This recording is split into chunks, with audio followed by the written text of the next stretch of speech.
Herkese merhaba arkadaşlar. Yine güzel bir villanın tanıtımını yapacağım. Geniş bahçeli. Karşı tarafımız park. Önümüz hiçbir zaman kapanmıyor.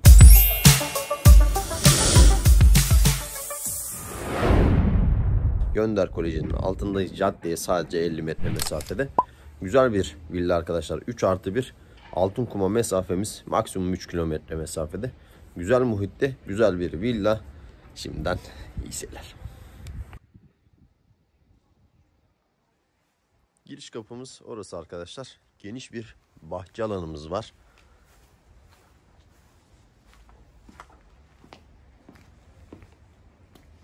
Gerçekten çok geniş bir bahçe alanımız var. Şu an saat sabahın 9.30. Bu yüzden güneş arka tarafta. Karşı tarafımız batı. Ön tarafımız park alanı. Şöyle göstereyim. Köşe konumdayız. Merkezi bir konumdayız arkadaşlar. Eksikler var. Dediğim gibi onlar da tamamlanmaya çalışılıyor. En kısa sürede teslim edilecek. Giriş kapısından girdiğimizde sağ ve sol tarafta 2 adet kapı göreceksiniz. Birisi mutfak, diğeri de salon arkadaşlar. Yine merdiven altı değerlendirilmiş. Güzel olmuş.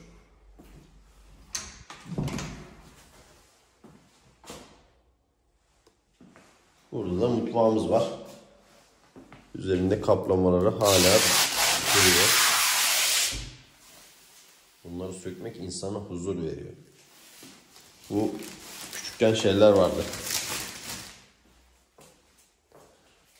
Koruma poşetleri vardı. Baloncuklar patlatıyorduk.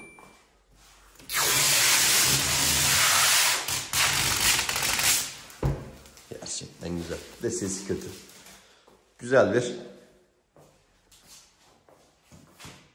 mutfak arkadaşlar. Renk bu.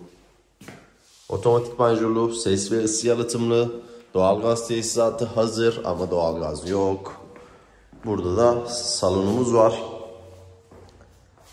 Güzel bir salon var. Salon şuraya kadar büyütülecek. Bu betonun bittiği yere kadar büyütülecek. Karşıda şömine yerimiz var. Elektrikli şömine kullanılacak çünkü ısı odası yok.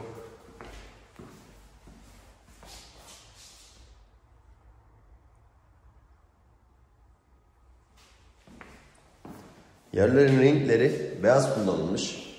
Duvarlar beyaz. Televizyon ünitesi,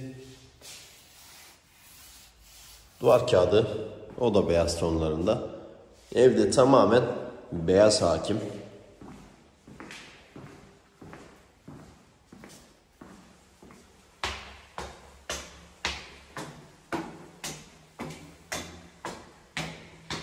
Bu katta 2 tane odamız, bir banyo, lavabomuz var. Merdivenin karşısında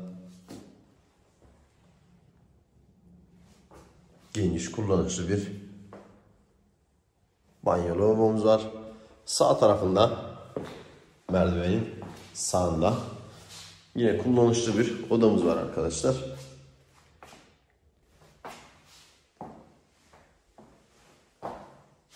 Geçenlerde bir soru sormuştum. Önümüz park bu arada. Şurası park. Bu şekilde mi tanıtıma devam edelim yoksa birinin beni çekerek evi tanıtmamı mı istersiniz diye sormuştum. Bu şekilde daha iyi olacağını söylediler. Bence de bu şekilde daha iyi olacak. Çünkü hatta bir takipçimiz de yorum yapmıştı. Dikkatimiz dağılıyor. Yani el kol hareketleri yaptığımızda evi göremiyoruz diye.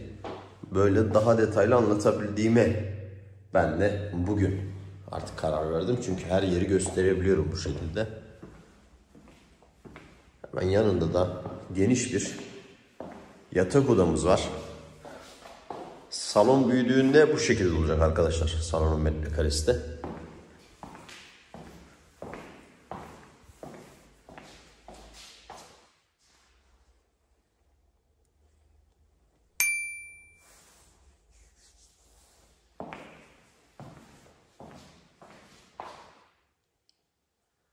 Otomatik panjurlu olduğunu söylemiştik. Şu an panjurları gösteremiyorum ama Yukarıda da bir oda, bir banyo lavabomuz var. Henüz hazır değil ama orayı da göstereceğim ben yine size. Sadece bir terasın açılması kaldı arkadaşlar. Şu şekilde göstereyim. Kapılar takılacak. Onlar da bugün yarın gelecek. Merdivenden çıktığımızda solda geniş bir banyo lavabomuz var. Dediğim gibi kapısı takılacak. Ve hemen solda yine kullanışlı. Aşağıdaki odadan biraz daha geniş.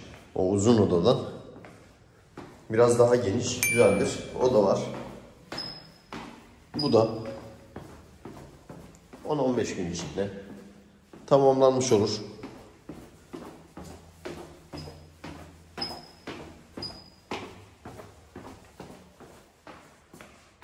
Ama salon gerçekten geniş, güzel bir salon arkadaşlar. Evet, villamızın tanıtımını izlediniz. Burası 1 milyon TL. Arka tarafı var. Doğu cephesi 950.000 TL. Orayı da çektim. Onun da videosunu yükleyeceğim. Önümüz park cepheli arkadaşlar burada. 3+1 ayrı mutfak. Güzel bir villa tanıttık. Şöminesi mevcut. Yukarıda teras açılacak. Orada bittiğinde gelip tekrardan çekimini yapacağım. Merkezi konumdayız, dediğim gibi alıcısını bekliyor. Şimdiden hayırlı uğurlu olsun.